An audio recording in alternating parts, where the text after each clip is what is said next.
রাষ্ট্রের প্রত্যেকটা জায়গাতে সরকারি দল বিরোধী দলের একটা ভাগাভাগি এবং দখলদারিত্বের একটা প্রতিযোগিতা শুরু হয়েছে। বিশ্ববিদ্যালয় ক্যাম্পাসগুলোতেও সেসব জায়গায় কার আধিপত্য থাকবে, নিয়ম শৃঙ্খলার চাইতে বেশি হলো আমরা দেখছি হলটা কার দখলে থাকবে, কোন অফিসটা কার নিয়ন্ত্রণে থাকবে, এগুলো নিয়ে আপনাদের বাড়াবাড়ি শুরু হয়েছে। আমরা বলতে চাই, পাটাপুতার গ্যাঞ্জামে মরিচের দফারফা করবেন তা কিন্তু হবে না। বাংলাদেশের জনগণকে মরিচ মনে করলে হবে না। বাংলাদেশের জনগণ অ্যাটম বোম হয়ে কিন্তু বাস্ট হয়ে যেতে পারে না। মরিচ মনে করে ডলাডলি করেন না। বাংলাদেশের জনগণ কিন্তু যখন পাটাপুতা ডলা দেবেন, জনগণ অ্যাটম বোম হয়ে যদি বাস্ট হয়ে ফুটে ওঠে, মনে রাখবেন পাটারও দুরবস্থা হবে, পুতারও কিন্তু দুরবস্থা হবে, কারো অস্তিত্ব খুঁজে পাওয়া যাবে না।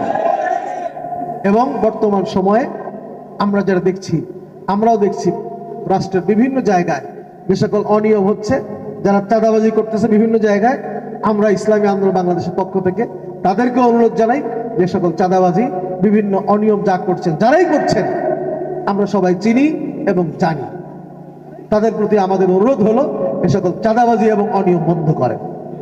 কথা বলেন ঠিক না? জনগণ কিন্তু আবার ক্ষিপ্ত হয়ে উঠতে পারে, এগুলি বন্ধ করে। সেকেন্ড বিষয় হলো, আমরা দেখছি রাষ্ট্রের প্রত্যেকটা জায়গাতে সরকারি দল বিরোধী দলের একটা ভাগাভাগি এবং দখলদারিত্বের একটা তাদের একটা প্রতিযোগিতা শুরু হয়েছে। কে বলে ঠিক না? বিশ্ববিদ্যালয় ক্যাম্পাসগুলোতেও সেসব জায়গায় কার আধিপত্য থাকবে, নিয়ম শৃঙ্খলার চাইতে বেশি হলো আমরা দেখছি হলটা কার দখলে থাকবে, কোন অফিসটা কার নিয়ন্ত্রণে থাকবে, এগুলো নিয়ে আপনাদের বাড়াবাড়ি শুরু হয়েছে। আমরা বলতে চাই, পাটাপুতার গ্যাঞ্জামে মরিচের দফারফা করবেন তা কিন্তু হবে না। বাংলাদেশের জনগণকে মরিচ মনে করলে হবে না। বাংলাদেশের জনগণ অ্যাটম বোম হয়ে কিন্তু বাস্ট হয়ে যেতে পারে না। মরিচ মনে করে ডলাডলি করেন না। বাংলাদেশের জনগণ কিন্তু যখন পাটাপুতা ডলা দেবেন, জনগণ অ্যাটম বোম হয়ে যদি বাস্ট হয়ে ফুটে ওঠে, মনে রাখবেন পাটারও দুরবস্থা হবে, পুতারও কিন্তু দুরবস্থা হবে, কারো অস্তিত্ব খুঁজে পাওয়া যাবে না। সতর্ক হন। বাংলাদেশের আমরা চাই একটি সুন্দর বাংলাদেশ। 24-এর আন্দোলন হয়েছিল, রক্ত দিয়েছি, বাড্ডার মানুষ সাক্ষী। কি সাক্ষী না? বাড্ডার মানুষ সাক্ষী। এখানে রাস্তায় কি হয়েছে আপনারা সবাই, লাশের পর লাশ আমরা দেখেছি, ঘর বাড়ি পুড়িয়ে সারখার করে দেওয়া হয়েছে, আমাদের সন্তানের কলিজা বুকটা ঝাঁঝরা করে দেওয়া হয়েছে। কাজেই এদেশের মানুষের সব স্মৃতি মনে আছে। কাজেই আপনারা ভাগবাটোয়ারা করতে গিয়া বন্ধ করবেন, জনগণের দফারফা করবেন, তা এদেশের মানুষ হতে দেবে না। আমরা দেখতেছি আপনারা কি করেন, আমরা দেখতেছি, উভয় দলকে দেখতেছি। এদেশের জনগণকে তো বোকা বুঝেন না।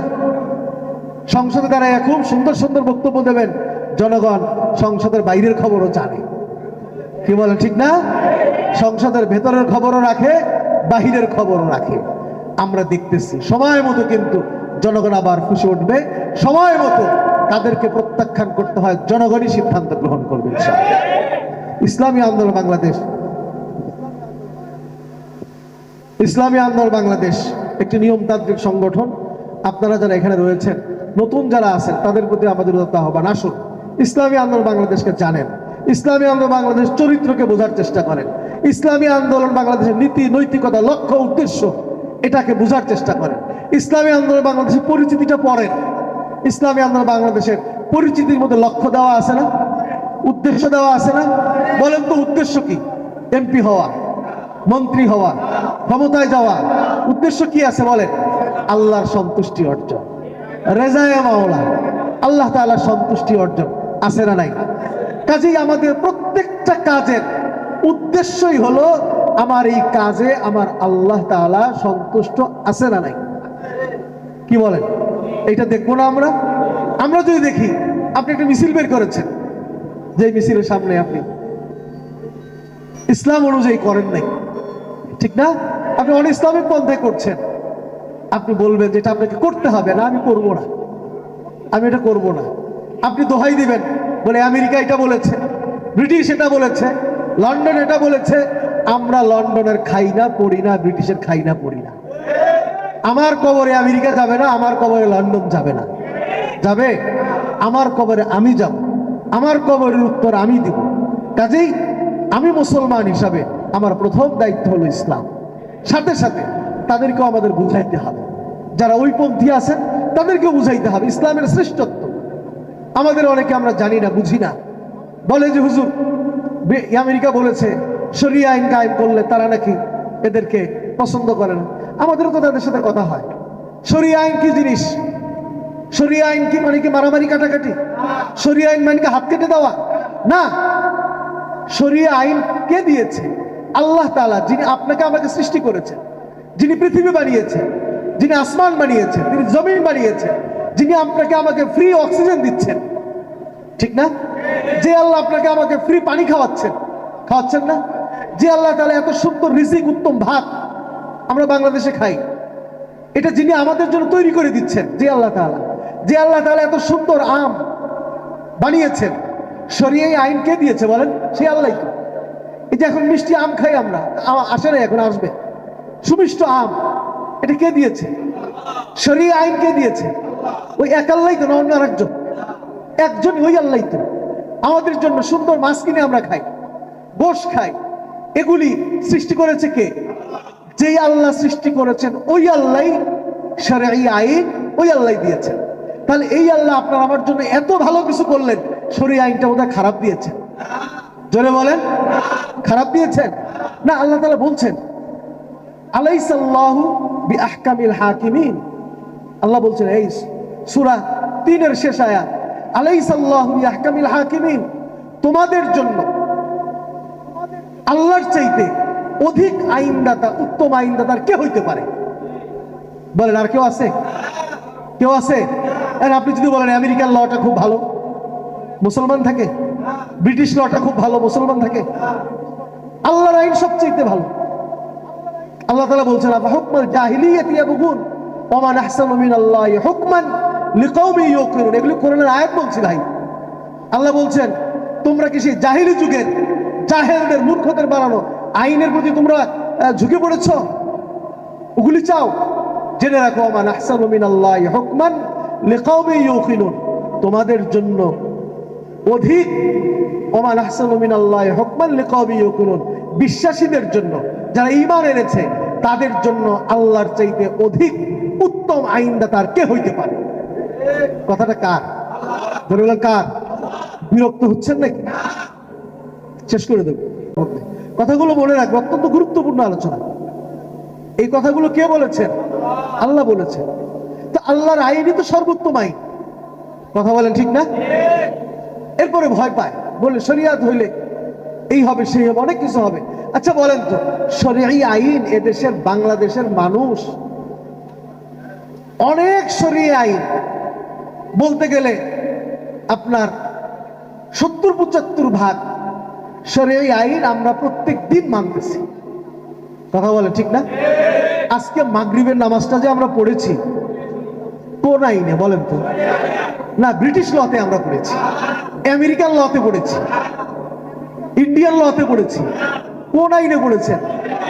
তো শরিয়া আইন বলে ভয় পান। যে বলে ভয় পাই সেই তো যদি মুসলমান হয়। মাগরিবের নামাজও তো বললাম শরিয়া আইনে। এই যে টুপিটা মাথায় দিয়ে দাঁড়িয়ে আছে, ও খুব বিপদ হয়ে গেছে টুপিটা পড়াতে, খুব বিরক্ত, খুব সমস্যা হচ্ছে। টুপিটা পড়েছি কোন আইনে? শরিয়া আইনে। কি বলেন, দাঁড়িয়ে রেখেছি না ব্রিটিশ লতে, শরিয়া আইনে। তো শরিয়া আইন তো মানছেন আপনারা, প্রতিনিয়ত মানছেন। আপনারা সত্য কথা বলেন না মিথ্যা বলেন? সত্য বলেন। সত্য বলতে হবে কোন আইন? বাহ, শরিয়া আইন বলে খারাপ। ওদের আইনে তো মিথ্যা বলা আছে, শরিয়া আইনে তো মিথ্যা বলা নাই। যারা দুর্নীতি করে, দুর্নীতি করাটা শরিয়া আইনে। দুর্নীতি না করতে বলে কোন আইনে? শরিয়া আইনে। তাহলে শরিয়া আইন খারাপ কি হইল? শরিয়া আইন তো আমাদের দেশ থেকে দুর্নীতি রোধ করতে বলে। কি বলে, ঠিক না? মহিলাদেরকে বিবাহের সময় যৌতুক নিতে নিষেধ করে কোন আইনে? শরিয়া আইন। মহিলাদেরকে বিবাহের সময় মহিলাদেরকে মোহরানা দিতে হয়, এটা কোন আইন? ফরজ। কেউ বিবাহ করলো, সে যদি মোহর না দেয় তার বিবাহটাই অবৈধ। এটা বোধহয় খারাপ কাজ করেছে ইসলাম, খারাপ করেছে। এটা শরিয়া আইন। আপনি শরিয়া আইন ভয় পান কেন? শরিয়া আইনের সবগুলি ভালো, কোনটাই খারাপ একটাও দেখাইতে পারবেন না। একটা আইন পারলে কেউ দেখান, আমাকে চ্যালেঞ্জ করলাম যে শরিয়াতের এই আইনটা বর্তমান সময়ে প্রযোজ্য নয়, মানুষের জন্য খারাপ, একটা আইন আমাকে দেখান। পারবেন না। হ্যাঁ, আপনাদের মনে কিছু প্রশ্ন আছে, আমি সেই উত্তরটাই দিচ্ছি। বলে যে হুজুর হাত কাটায়, হ্যাঁ চুরি করলে হাত কাটা। আমাকে একজনে প্রশ্ন করেছে, হুজুর শরিয়া আইনে হাত কাটা আছে। আমি বললাম আপনি কি চোর নাকি? আপনি কি চোর? না আমি চোর না। তাহলে ভয় পান কেন? হাত কাটবে তো চোরের, আপনি চোর না, আপনার কাছে ভয় কেন? কথা বলেন। দারোগারে দেখলে অনেকে পলায়, পুলিশ দেখলে পলায়। কে পলায়? চোরে পলায়। যে চোর সে পলাবে, আপনি বলেন কেন? কথা বোঝেন নাই? হ্যাঁ, তবে মনে রাখেন, শরিয়া, ইসলামী শরিয়া সবাইকে হাত কাটার কথা বলে। বুঝতে হবে শরিয়া আইন। ইসলাম চোর হলো দুই ধরনের, একটা স্বভাবের চোর আর অভাবের চোর। অভাবে যদি কেউ চুরি করে, ইসলাম তার হাত কাটা তো বৈধ নয়, বরঞ্চ ওই রাষ্ট্রের যিনি অধিপতি, সকল খরচ করার, সংসার চালাবে পুরুষ, ঠিক না? সব কাজ পুরুষের দায়িত্ব, পুরুষের কাজ করবে, নারীর খরচ করার দায়িত্ব নাই। বরঞ্চ বিভিন্ন উৎস থেকে নারীর কাছে অর্থ আসার রাস্তা করে দিয়েছে ইসলাম, কি ঠিক না? তাহলে নারীকে অধিকার দেয় নাই কোথায়? আরো স্পেসিফিক, আরো ব্যাপক করতে আলোচনা করতে পারলে সুবিধা হইতো। যাই হোক, আলোচনা দীর্ঘ করছি না, আমি সংক্ষিপ্ত ভাবে যেটুকু বললাম, ওই যে শুরুতে যে আয়াত বলেছি, আল্লাহ বলেছেন হুয়াল্লাযী আরসালা রাসূলাহু বিল হুদা ওয়া দীনিল হক লিইয়ুযহিরাহু আলা দ্বীনি কুল্লি। আল্লাহ তাআলা ওয়ালাউ কারিহাল মুশরিকুন, আল্লাহ শেষে বলেছেন, আল্লাহ তাআলা বলছেন যে আমি আমার রসুলকে পাঠিয়েছি, আল্লাহ তাআলা তার রসুলকে পাঠিয়েছেন হেদায়েত, হেদায়েতের নূর এবং দ্বীনে হক দ্বারা। হেদায়েত বলতে বিল হুদা বলতে কোরআন দ্বারা, কোরআন এবং রাসূলের সুন্নাহ এগুলি দিয়ে আল্লাহ তাআলা পাঠিয়েছেন। কেন?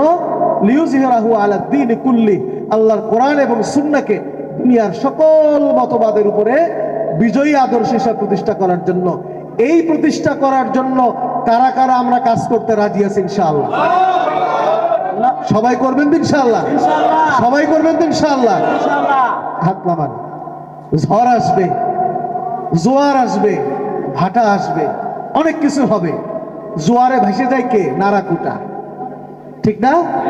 জোয়ারে কোনো বৃক্ষ যেটি মজবুত, এই গাছ কখনো জোয়ারে ইসের বানে কখনো ভেসে যায়।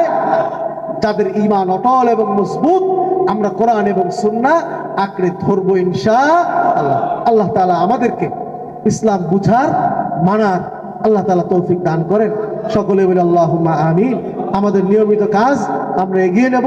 নতুন ভাই যারা আসছি, তারাও ইসলামী আন্দোলন বাংলাদেশের সদস্য হবেন। আজকে হন, পরে হন, আপনারা হয়ে যাবেন ইনশাআল্লাহ। আল্লাহ তাআলা বরকত দান করেন। আজকে তো সদস্য করবেন না, আল্লাহ তাআলা তৌফিক দান করেন, কবুল করেন, আমিন। ওয়া আখিরু দাওয়ানা আলহামদুলিল্লাহি রাব্বিল আলামিন।